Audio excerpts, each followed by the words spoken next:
Acha que a banca vai sempre aliás, arranjar motivos para ir buscar dinheiro a algum se não for controlada pelo governo, se não houver regras de jogo, a banca agora vai ganhar o dinheiro que nunca pensou ganhar há 10 anos para trás. Muito bem, Paulo Rico, você pertence a uma outra geração de mediadores imobiliários aqui na nossa região, mais novo do que o António Machado.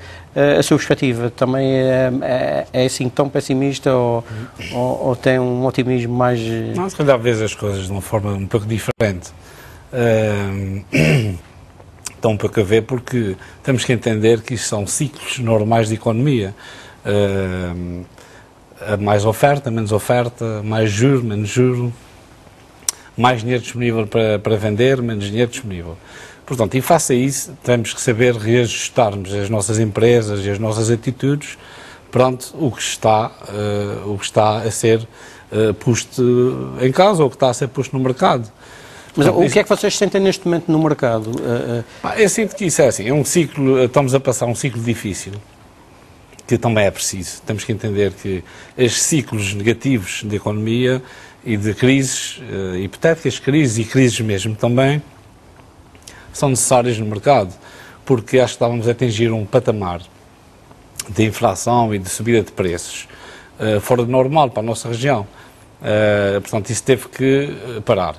Acho que o primeiro condutor desta paragem foi a banca. A banca começou, de certa forma, a apertar um bocadinho o cinto, a avisar, a termos alguns cuidados. É óbvio que há sempre as pessoas mais conscientes e os menos conscientes. Houve empresários que não acataram bem essas dicas e se calhar investiram na altura errada. Mas essa, por exemplo, é uma boa altura para se investir ou não? Acho que sim, acho que é uma boa altura para investir. Mais para comprar do que vender, como é óbvio, não é? É bom para investir a todos os níveis, desde como empresário, como na ótica do comprador, do cliente comprador. Há uma excelente oportunidade de comprar agora. O problema é a atitude da banca. Qual é a atitude da banca neste momento? Neste momento, a banca está a passar um período que tem que reajustar a sua postura. Está sendo obrigada a reajustar a postura e face àquilo que fez, a banca acho que é um pouco inconsciente em pôr à disposição das pessoas, não o que elas se calhar deveriam ter investido, mas sim aquilo que achassem que podiam ter, as pessoas podiam até 100 mil e a banca diz que podia até 125. Foi essa avalanche que, numa determinada altura, houve essa avalanche de procura de crédito e de procura de compra. Entretanto, o Governo e bem as entidades locais tomaram uma medida que penso que é uma medida que poderá trazer algumas dificuldades no futuro, que é, por exemplo, os custos controlados e a construção social. Isto é um pau de dois bicos. Penso que não houve aqui um peso e uma medida para lançar para o mercado tanto produto como custos controlados e construção da ação social. Este, de facto, é muito bom, acho que foi uma medida excelente para o mercado, mas veio a crescer algumas dificuldades em termos de excesso de oferta. Há que trabalhar também um bocado aqui essa dificuldade que é esse tipo de produto que está a ser lançado para o mercado. É um produto que a banca tem dificuldades em emprestar dinheiro, porque o nível de rendimento desse tipo de pessoas muito mais baixo. Um rendimento baixo. Isso, por sua vez, o que é que traz aqui? Traz um problema a médio prazo. Que penso que, para resolver isso, é assim, há que haver um travão relativamente da oferta desse tipo de produto. E o que tem acontecido é que toda a gente se virou agora para o investimento na construção de custos controlados, que foi uma medida, acho, correta para não inflacionar tanto o mercado, mas, de certa forma, é que me digo, isso vai ser um pau de dois bicos. Vamos ter problemas a médio prazo, porque a banca não consegue, nos novos critérios que está a ter, tem dificuldade em enquadrar este tipo de pessoas, este tipo de mercado, enquadrá-lo num patamar que as pessoas possam cumprir com os seus deveres face à banca. Portanto, e por isso é que digo que é preciso ter cuidado relativamente à continuidade de construção desse tipo de produto. E sim, acho que na altura também começar a pensar na classe média, média alta, que penso que é, em qualquer economia, que é a classe que sustenta a economia, a classe Muito média. bem. Sr. Secretário, penso que já tem aqui alguma matéria para poder dizer alguma coisa. Como disse no início, o próprio Governo anunciou na semana passada, através do Conselho do Governo, a criação de um fundo de investimento imobiliário. Isto quer dizer o quê? Que o Governo também está preocupado em relançar a economia nestas áreas que estamos aqui a debater? Em primeiro lugar, boa noite a todos, boa noite aos seus telespectadores. O Governo Regional está neste programa fundamentalmente para dizer duas coisas. As medidas que foram tomadas no último Conselho de Governo significam que nós temos soluções também para esses problemas e que essas soluções vão aparecer rapidamente. Já houve aqui um programa de economistas, de um bom diagnóstico sobre a questão do subprime nos Estados Unidos, as implicações, a crise petrolífera e também os dois momentos entre essas situações e depois a baixas de juros a partir de 2008, de meados de 2008, em que a economia também foi-se adaptando em matéria de novas respostas.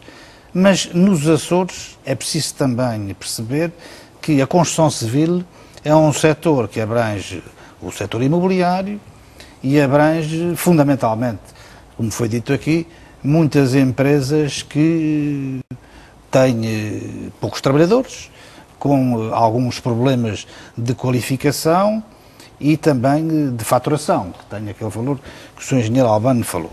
E, portanto, nós temos que ter aqui uma estratégia que vai ter e tem em conta, de acordo com as medidas tomadas no último Conselho de Governo, que abranjam as empresas, e é por isso mesmo que as bonificações dadas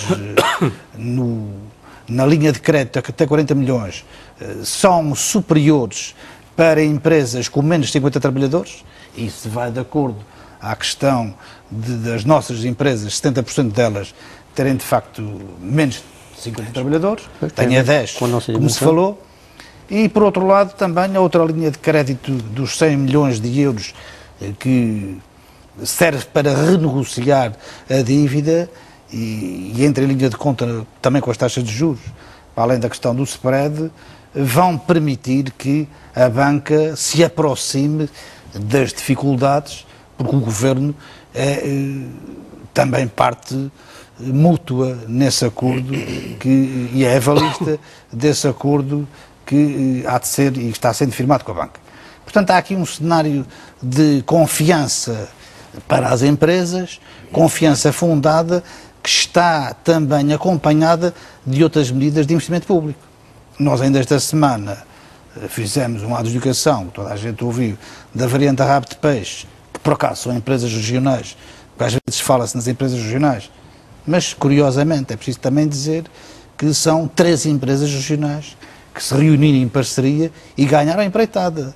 Por isso isto é um ensinamento para as nossas empresas, para terem esta visão estratégica de poderem ser competitivas desde que apareçam no mercado com a força suficiente da União. E aconteceu assim e pode acontecer em muitas outras áreas. Mas o Governo Regional, para além disso, em matéria de construção civil no geral, tem outra prioridade no imediato, como foi apresentado nesse Conselho de Governo.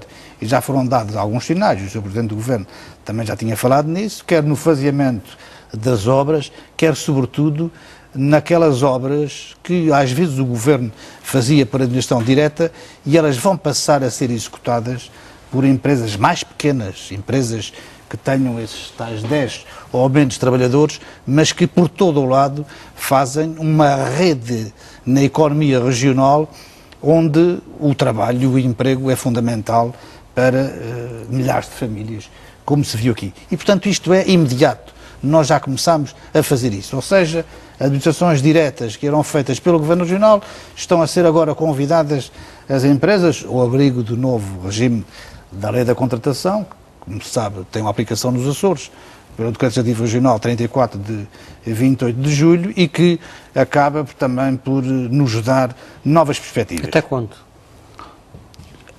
Esse Decreto Legislativo Regional está feito com uma adaptação além da contratação pública nacional. O que nós introduzimos aqui com as alterações foi a possibilidade, por exemplo, termos 25% de trabalhos a mais, enquanto no continente é só 5%. Porquê? Não por uma questão de facilitismo, uma questão de entendermos as especificidades das nossas ilhas, até em matéria da geologia diferencial dos nossos terrenos. Por exemplo, quando se faz uma escavação numa estrada, não se pode considerar que ao longo dessa escavação toda aquela faixa de terreno tem o mesmo tipo de constituição. Pode aparecer mais terra ou mais pedra. Portanto, há aqui situações particulares que foram entendidas nesta lei da contratação e na sua adaptação à região, como também, por exemplo, poder-se adjudicar à mesma empresa, no mesmo ano ou no ano a seguir, mais do que uma obra. No continente estão impedidos disso. Bom, nós temos o mercado e a nossa dimensão e fizemos essa adaptação também com esse objetivo. Ou seja, nós, por um lado, temos que ter sempre a noção, nos Açores, da nossa dimensão, da questão de termos 9 ilhas e sermos diferentes, quer do continente, quer da própria Madeira, e, por outro lado, percebermos também que há aqui duas situações, investimento público e investimento privado. O investimento público está a fazer aquilo que lhe compete em matéria do Governo Regional. Nós esperamos também que as câmaras municipais acompanhem este processo, nomeadamente do pagamento atempado das suas obras, porque isso é fundamental também para os nossos empresários da construção civil. E o Governo Regional não só tem um plano de investimentos, como teve sempre, e isso foi fundamental para a estabilidade deste setor, de dar o passo também da perna, ou seja, de pagar aquilo que anunciava e que estava fazendo. E tem feito isso e está a ser aplicado. E vai continuar a fazer.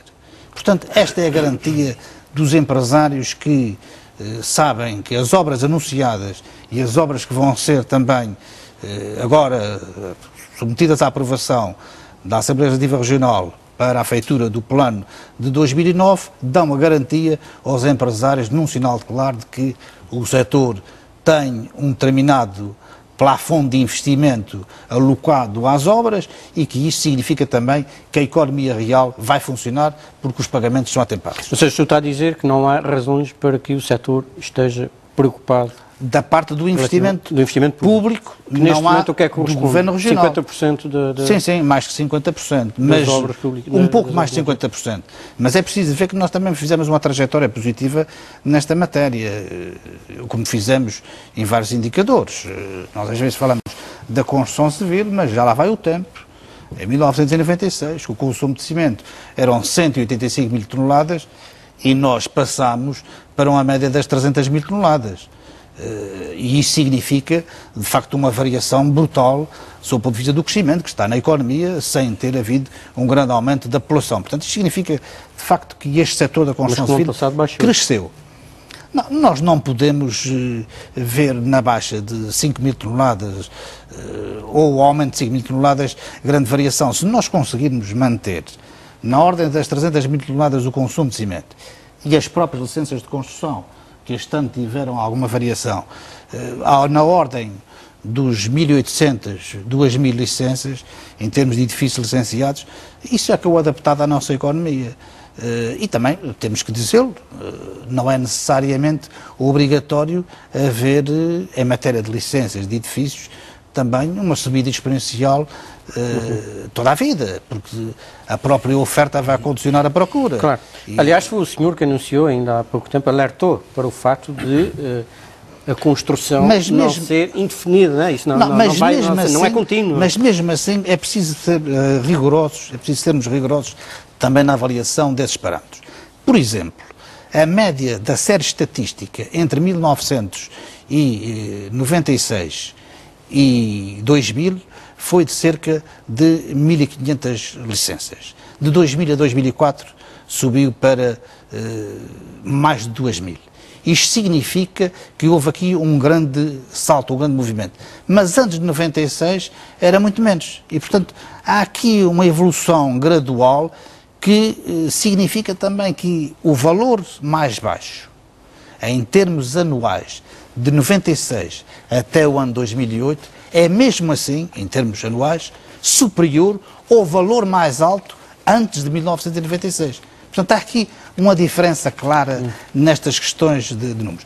E é por isso que eu tenho dito muitas vezes que me parece ser uma análise precipitada falar em taxas de variação homóloga há 3 meses e dizer a construção civil está a decrescer porque nos últimos 3 meses, ou a comparação com os últimos 3 meses, as licenças dos edifícios baixaram. Isto não faz sentido, porque nós temos que avaliar uma série estatística que nos dê garantias de uma profundidade de avaliação dos fatores positivos e até daquilo que se pode melhorar ou que pode ser alterado.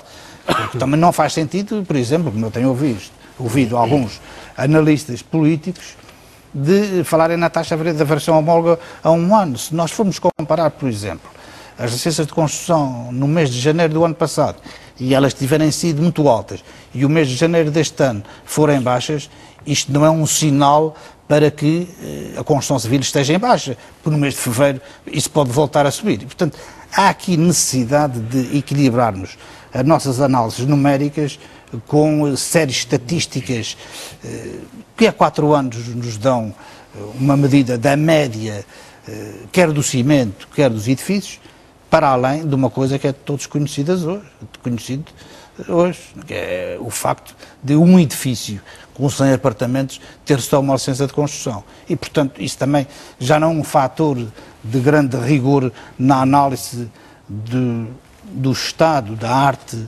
da construção civil. Muito bem, uma vez que está a falar exatamente dos apartamentos, passamos aqui à questão das imobiliárias. O senhor também foi a pessoa que mais alertou durante o ano passado para o eventual excesso de oferta e para os preços exagerados que se poderiam praticar aqui na nossa região, sobretudo nos centros urbanos como em Ponta Delgada. Continua a pensar da mesma maneira? Bom, o Governo Regional tem por norma não se imiscuir na lei da oferta e da procura. O que tem feito é procurar, como agora está fazendo, regular algumas situações derivadas desse fator oferta e procura que eventualmente tenham corrido menos bem, porque situações de conjuntura externa ou interna, como já aqui foi falado. Mas eu queria também esclarecer aqui 2 coisas.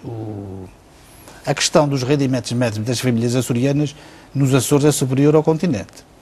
É verdade que isso pode ter significado também alguma facilidade no crédito, como aliás aconteceu no continente. E também é verdade que quem viveu a instabilidade de taxa de juros durante um período grande, a banca e as pessoas ganharam confiança para pedir dinheiro e às vezes para pedir mais dinheiro do que aqueles que poderiam suportar se houvesse uma variação mínima da taxa de juros. Ora, quando essa taxa de juros variou minimamente e as pessoas já tinham feito o seu esforço total com os rendimentos da altura, isso desequilibrou muita gente que ganhava 700 ou 800 euros e que teve um aumento brutal na sua prestação da casa, não é? Ou que ganhavam até mais e também passaram dos tais 600 para 900 euros. Mas isso também o Governo Regional já disse que não só tem um grupo associado e que está trabalhando e com bons resultados através do Instituto de Ação Social para acompanhamento de famílias que queiram renegociar a sua dívida, como também anunciou uma coisa mais vasta agora, que é este Fundo Imobiliário de Investimentos, que pode, isso ainda está em estudo a sua regulamentação, quer ao nível da aquisição e ou do arrendamento, poder dar uma nova resposta também a esta nova situação. Ou seja, o Governo Regional está sempre preocupado em dar novas respostas aos novos problemas que nos vão aparecendo. E também está preocupado em dizer aos açorianos que nós não escondemos a crise, mas também não fugimos dela. Portanto, nós devemos enfrentar a crise e ela enfrenta-se com medidas concretas. E é isso que nós estamos a tomar para dar confiança às empresas, às famílias e também à economia no geral. É essa a nossa postura. Então, Machado, é uma pergunta que muita gente faz e que é comum ouvir-se, que é, na nossa região, o IVA é mais baixo do que no continente. Muitos dos produtos e dos equipamentos para a construção das imobiliárias aqui nos Açores são manufaturados, são feitos aqui na nossa região. Por que razão é que os preços são praticamente iguais às maiores cidades do continente? Isso tem um fator de especulação, foi um bicho que já vive muito tempo connosco, que agora, penso eu, que agora, depois dessa crise, aliás, essa crise, a gente tem que começar a dizer às pessoas que é bem-vinda. A gente, mesmo que não queira dizer isso, a gente tem que dizer que é bem-vinda. Porquê? Porque a gente estava num estado de facilidade, de vícios, que se ela fosse para parar daqui a 10 anos, a gente estava em pior situação que está agora. Portanto, nós não temos uma economia de riqueza para se dar os luxos que se fazia à presente data. Por exemplo, o seu secretário há bocadinho, quanto a... Você, veja lá, as empresas do continente, porquê é que vêm a construir para cá? Porque o preço por metro quadrado, e ali o Sr. Albano sabe, é mais privilegiado, que é mais caro na região do que no continente. Portanto, as empresas de construção, quando vêm do continente para cá, têm uma mais-valia. Porquê? Porque, primeiro, vão pagar menos IVA. Segundo, possivelmente venham para cá para pagar dívidas no continente, porque lá está tudo parado, e é preciso também ver aqui. Se lá está parado, aqui já está parado. Há aqui uma coisa muito importante. Mas há muitas empresas do continente... Há algumas empresas do continente, embora eu não esteja nada de acordo com algumas coisas que se disseram aqui. Não estou nada de acordo que os preços que se praticam, os construtores civis aqui, sejam especuladores e, portanto, que não tenham razões para ter custos de produção mais elevados aqui.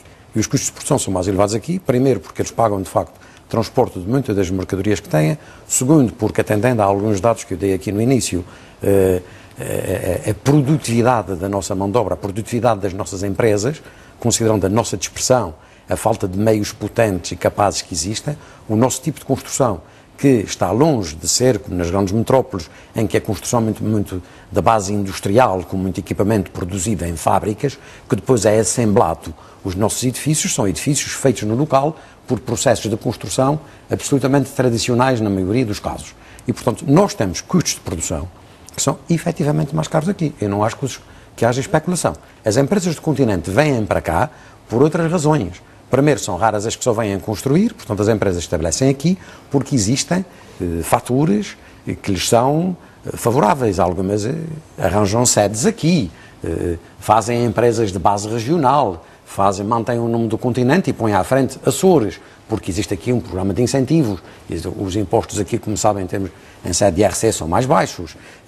Aqui há, de facto, um governo regional que, como já foi dito e que todos notam, paga mais a tempo e horas do que noutros sítios. E a mão de obra aqui é mais a mão de obra aqui ganha à proporção da sua especialização. Portanto, nós temos aqui, como também sabe, um salário mínimo que é relativamente superior ao salário mínimo que é praticado no continente. E, portanto, o salário mínimo, como serve de bitola para todos os salários que uma empresa paga, em termos de definição do seu leque salarial, é evidente que é mais um fator significativo de produção que encarece. Por um lado, a mão de obra em termos de especialização é menor que no continente. Por outro lado, há um salário que é um pouco maior ao nível de uma grande maioria de pessoas. Portanto, eu não estou nada de acordo que haja especulação das empresas e que elas venham para cá porque aqui se especula. Mas isso é a minha opinião pessoal. Mas acho que não estava a falar de especulação eu estou falando de da venda de imobiliário. Nós estamos a falar sempre na venda do imobiliário e é preciso também levar em atenção é que quando a gente fala na especulação, há vários atores dentro do mercado imobiliário. E vejamos uma coisa, o maior especulador que nós temos na região são as câmaras municipais, principalmente a Câmara Municipal de Ponta Delgada. Os índices de localização são os mais caros do país. O senhor que está há licenças de construção no centro da cidade, vou dar um exemplo, em São Gonçalo, em que a licença para construir o imóvel é mais caro que o terreno. Portanto, o ator mais especulativo nem sequer são os construtores. Talvez, neste momento, atendendo que tenha essa especulação, porque é preciso ver uma coisa. Nós estamos aqui numa reunião e não é o fato de dizer que a construção é especulativa. Nada disso. Todos nós temos culpa do que se está passando. Ninguém pode dizer que não tem culpa. Todos nós contribuímos. Mas nós, neste momento, derivado ao segundo poder que temos na região, que é das câmaras municipais, é uma loucura. Se a gente fizermos aí alguma, por exemplo, alguma reportagem, algumas empresas, elas, coitadas, hoje o maior especulador, isso até tem que começar a dizer, aliás, passamos a inclusivamente, e fora da Constituição Civil, hoje não há apetência cada vez mais. Então já está a dizer que as câmaras municipais estão a contribuir para o encarecimento das propriedades. Completamente. Eu sei de vários negócios, nenhum deles, que o terreno custou 1.100.000, aliás 1.200.000, para receber a licença de construção, pagou 1.300.000. Está a perceber? Licença de construção de 1.300.000. E depois, como os solos são muito caros, aplicou-se os índices dos solos de localização dentro do IMI muito caro, como os construtores têm que pagar 50%, se não tiver área, mesmo que tenha área verde, têm que pagar 50%, o metro quadrado que eles têm que pagar uma coisa que é para fazer, é uma loucura. Portanto, há aqui um ator desconhecido, que é o maior especulador. Já nos construtores, os construtores e os mediadores só estão ganhando o dinheiro que o mercado está permitindo. O resto, as câmaras municipais, isso é que tem que se ver de onde é que elas estão ganhando. Porque eles não estão ganhando dinheiro, estão roubando dinheiro. Temos que começar a dizer as palavras corretas. Paulo,